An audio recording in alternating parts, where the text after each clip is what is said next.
Assalamu alaikum, bonjour à tous, bienvenue sur ce nouvel épisode consacré à la vie de notre noble prophète Jésus, fils de Marie, que la paix et la bénédiction soient sur eux. Un homme du nom de Imran était un grand rabbin et un érudit de la Torah. Il se consacrait entièrement au service du temple de Jérusalem où il y dirigeait les prières. Sa lignée était noble et elle remontait jusqu'à notre noble prophète David, le prophète Daoud, que la paix et la bénédiction soient sur lui. Sa femme Anna était également une femme pieuse et elle était elle aussi très dévouée dans l'adoration. Un jour, Anna, en observant un oiseau nourrir ses petits, ressentit un fort désir d'avoir un enfant. Elle fit alors un vœu que si Allah lui donne un enfant, elle le consacrerait entièrement au service du temple de Jérusalem. Peu de temps après cela, elle tomba enceinte. À cette époque, les nobles et les érudits dédiaient leurs enfants au service du temple de Jérusalem. Et la coutume voulait que seuls les garçons soient dédiés à la servitude du temple. Pendant la grossesse d'Anna, Imran mourut. Et lorsque quelqu'un responsable de la prière mourait, son fils héritait de son rôle et prenait sa place pour continuer le service dans le temple. Elle fit alors le vœu de dédier son enfant au service du temple, croyant qu'il serait un garçon. Lorsqu'elle accoucha, comme mentionné dans la sourate 3, la famille d'Imran, où Allah nous dit: rappelle-toi quand la femme de Imran dit: Seigneur, je t'ai voué en toute exclusivité ce qui est dans mon ventre. Accepte-le donc de moi, tu es certes l'audient et l'omniscient. Puis lorsqu'elle eut accouché, elle dit: Seigneur, voilà que j'ai accouché d'une fille. Or, Allah savait mieux ce dont elle avait accouché. Le garçon n'est pas comme la fille. Je l'ai nommé Marie et je la place ainsi que sa descendance sous ta protection contre le diable, le banni. Selon la traduction rapprochée, versets 35 et 36. Le prénom Marie signifie celle qui est bénie.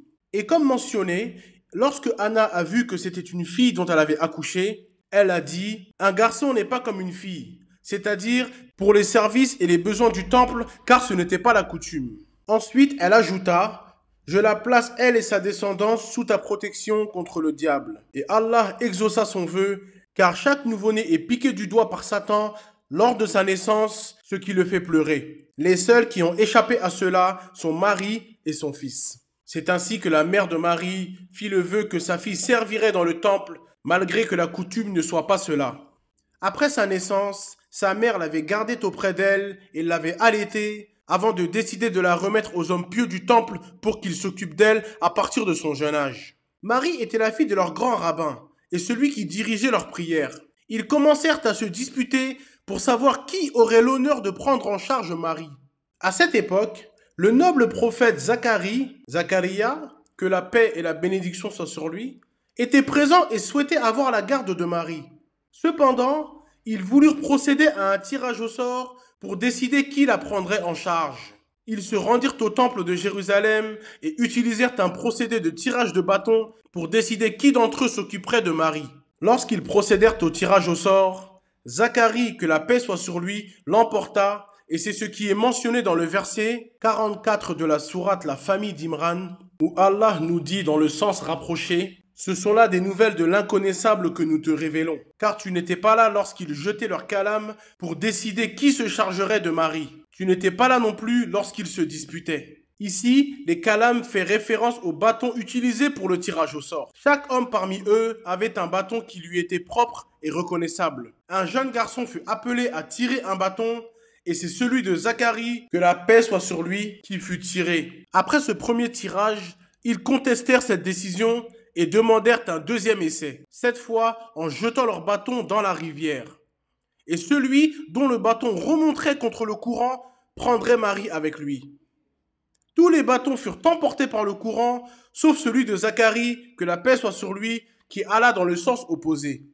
Ils insistèrent pour un troisième essai, le bâton qui descendrait avec le courant alors que les autres seraient emportés dans le sens inverse marquerait celui qui prendrait Marie en charge. Comme prévu, le bâton de Zacharie, que la paix soit sur lui, se distingua encore une fois et il fut choisi pour s'occuper de Marie. Cela fut un signe qu'il devait prendre soin d'elle, comme cela est mentionné dans le verset 37 de la sourate La famille d'Imran, où Allah nous dit selon la traduction des sens: son Seigneur l'agréa alors du bon agrément, la fit croître en belle croissance, et il en confia la garde à Zacharie. Finalement, Marie ne fut pas placée chez Zacharie, que la paix soit sur lui, à son domicile. Mais elle fut assignée au temple pour servir et adorer Allah dans un lieu saint. Un lieu que Zacharie, que la paix soit sur lui, avait aménagé pour elle, où personne n'avait le droit d'entrer sauf lui. Il lui avait ainsi attribué un espace spécifique où elle se consacrait entièrement à l'adoration d'Allah, comme ce fut le souhait de sa mère Anna avant qu'elle ne décède. Marie accomplissait ses devoirs au service du temple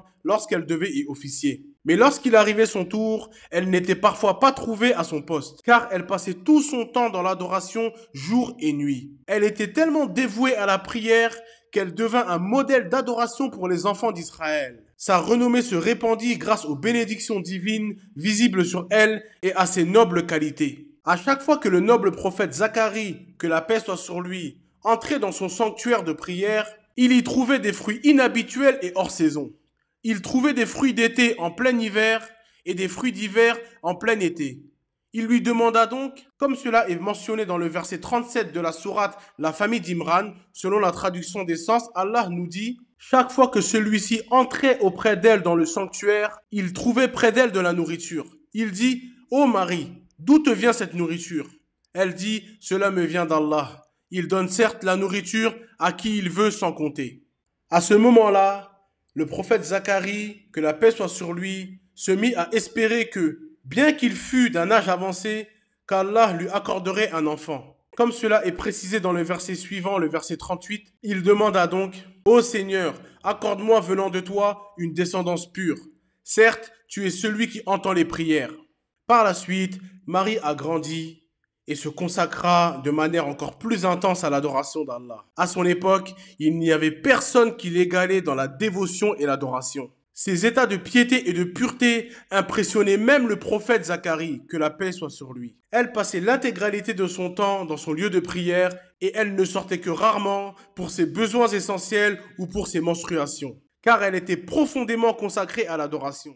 Un jour, elle sortit pour une affaire urgente et se retira dans un lieu éloigné à l'est du temple. C'est là que l'ange Gabriel lui apparut sous la forme d'un homme parfait, comme cela est mentionné dans les versets 16 et 17 de la sourate Marie, où Allah nous dit et mentionne dans le livre Marie, lorsqu'elle se retira de sa famille dans un lieu vers l'est.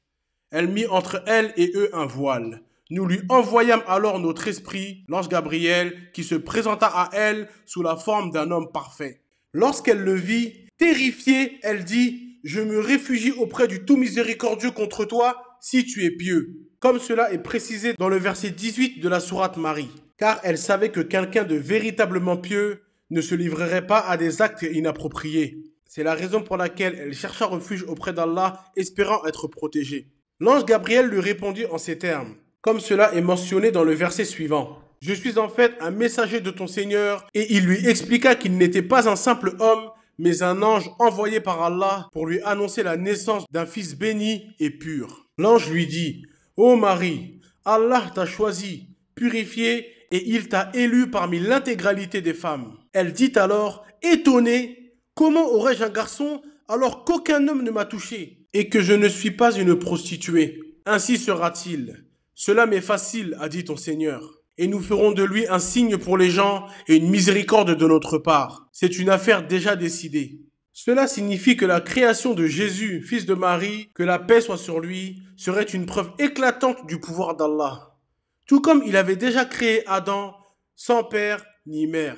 Et maintenant, Jésus, que la paix soit sur lui, à partir d'une mère seule, sans père. Cela est une démonstration de la puissance infinie d'Allah, capable de créer à partir de toutes les situations. L'ange Gabriel insuffla donc l'âme de Jésus dans Marie à travers l'ouverture de sa poche. Ainsi, l'âme entra en elle et elle devint immédiatement enceinte, de la même manière qu'une femme devient enceinte normalement. L'ange Gabriel lui expliqua alors qu'Allah est tout-puissant et que lorsqu'il décide d'une chose, il dit simplement « soit » et cette chose est. Marie accepta l'ordre d'Allah, bien qu'elle fût consciente que cette naissance serait une grande épreuve pour elle. Après cela, il lui fut ordonné d'accomplir beaucoup d'actes d'adoration, de prière et de dévotion, afin qu'elle soit digne de cet honneur et qu'elle puisse remercier Allah pour cette bénédiction. Il est dit qu'elle priait jusqu'à ce que ses pieds soient enflés et fatigués.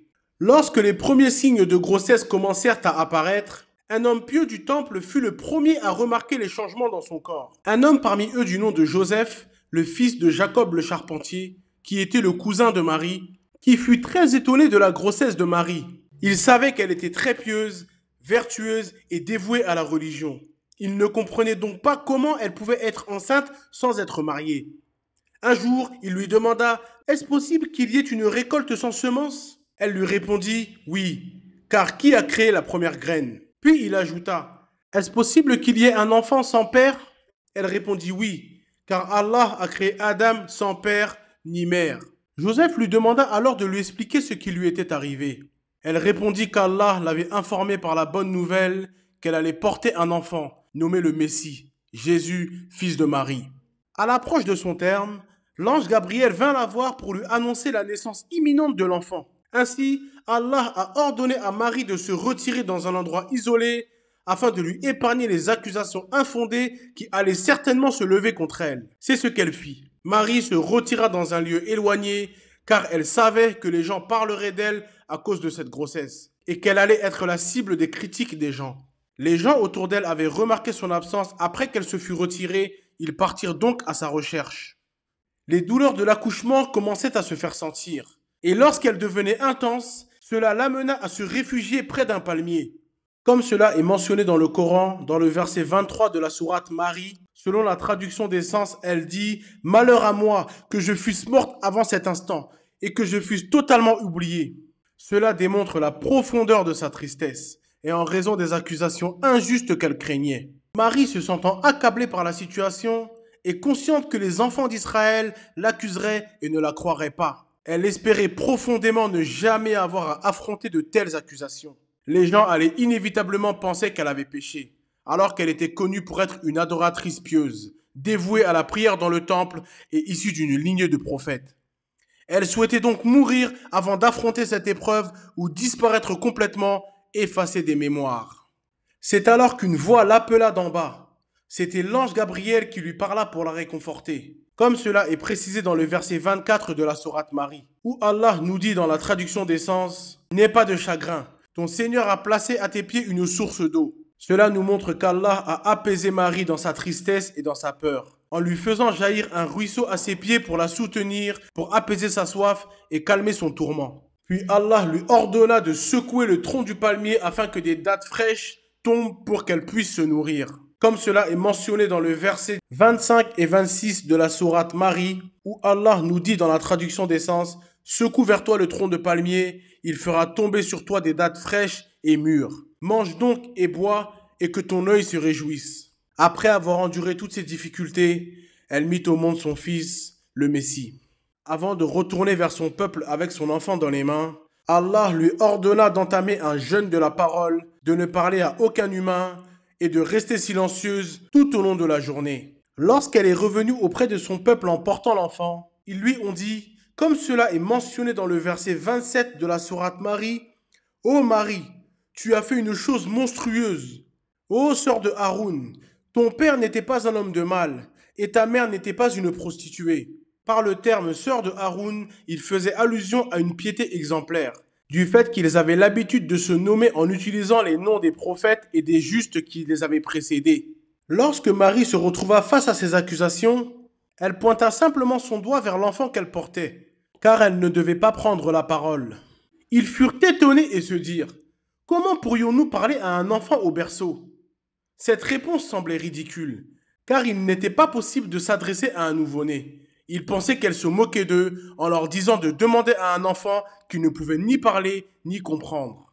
C'est à ce moment-là que le miracle se produisit et que Jésus, que la paix soit sur lui, parla pour la première fois en disant: قال إني عبد الله آتاني الكتاب وجعلني نبيا وجعلني مباركا أينما كنت وأوصاني بالصلاة والزكاة ما دمت حيا وبرا بوالدتي ولم يجعلني جبارا شقيا والسلام علي يوم ولدت ويوم أموت ويوم أبعث حيا.